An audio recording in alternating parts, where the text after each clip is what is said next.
what the hell does it mean to be CMMC 2.0 compliant? It's a hot topic for Ricarte. Obviously, we want to be prepared when this thing hits and not be on the back foot. It is nice that it's being taken seriously. I think, again, other people could take it more seriously. And I say that just because the ball is in our court with it right now in terms of we're not being audited just yet. That gives us a little bit of time because we're ready for it. And we just became CMMC 2.0 compliant. We have the 110 controls, and we're not aggressive. We're taking it deadly serious.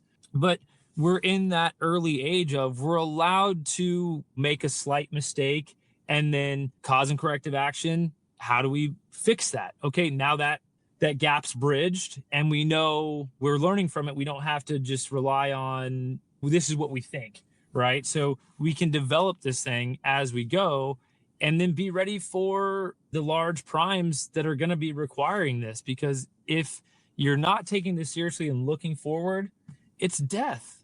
You're not going to be able to do business. It doesn't get more life or death than that. Exactly. I can't imagine knowing that this exists, not doing anything about it. And then how can you be surprised if you've been a great vendor to General Dynamics or whatever, insert prime name there, and tomorrow, sorry, cannot do business with you any longer. At that point, you've got to take a long, hard look in the mirror. I think one of the things too that folks are trying to get their heads around is the 110 controls. You're talking about CMMC 2.0 level 2, right? So there's level 1, which is 17 controls, and you can self-certify level 1. And that's what a lot like software companies like us, that's what we always had to do. The next level on the 110 controls, that does require some form of an outside auditor to basically validate that you meet the controls, you have your policies, procedures, documentation, everything in place.